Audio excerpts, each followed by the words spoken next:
And today we're making raw carrot cake with cashew frosting.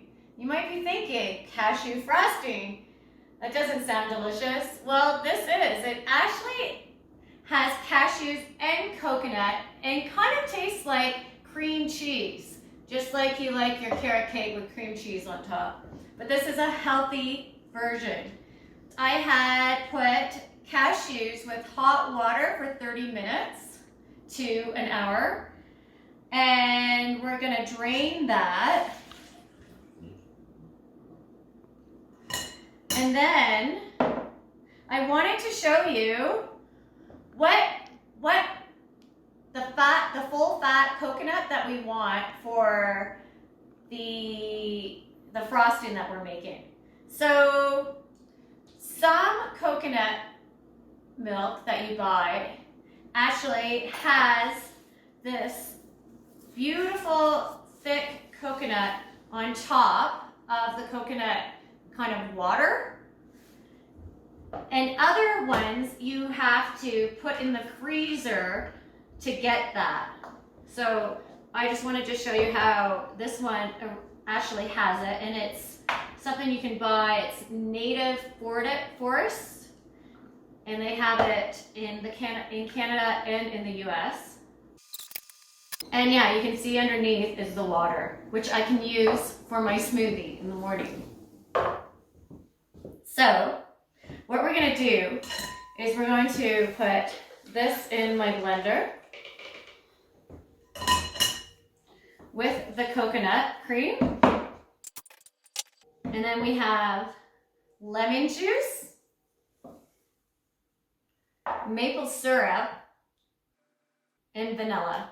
The special blend tech, it's the twister one, so I can use that for thick things, or you might want to do this in 2 batches.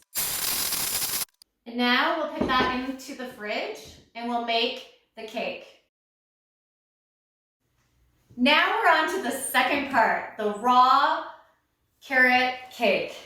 And how we're going to do this is we're going to break up the carrots into half of the carrots and put it into the blender. Half of the walnuts.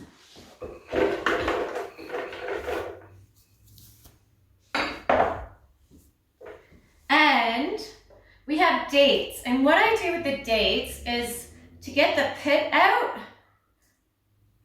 I just cut it slightly, and there's the pit. And so we're going to put in half of the dates, and I've cut the dates up into smaller pieces because I want my blender to work.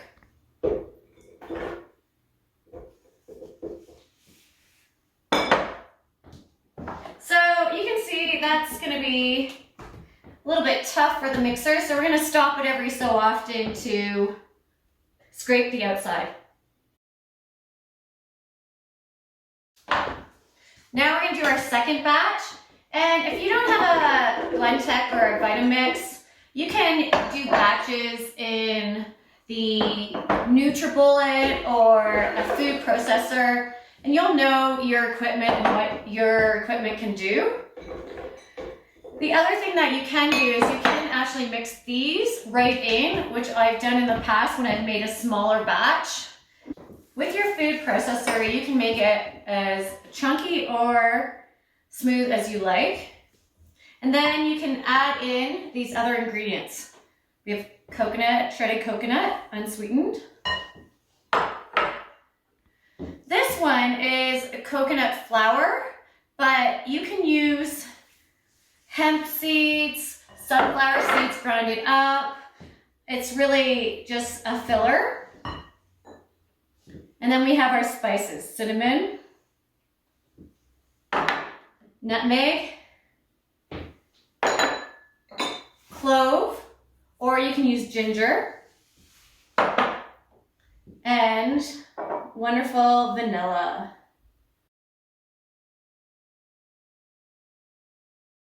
That's super easy. So you can use a square 9x9 square, or you can use one of those springboards. Those are really nice.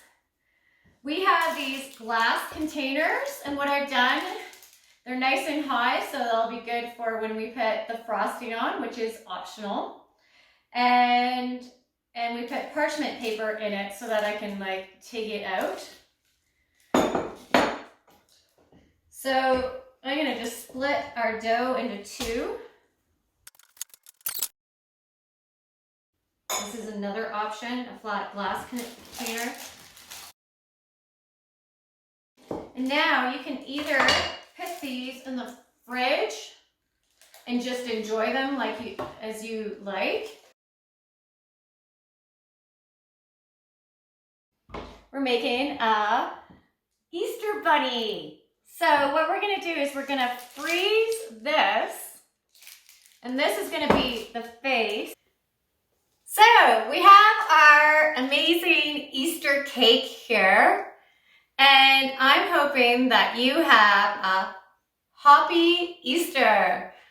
So please subscribe to our YouTube, look at our website, and follow us on Instagram at livelylife.co.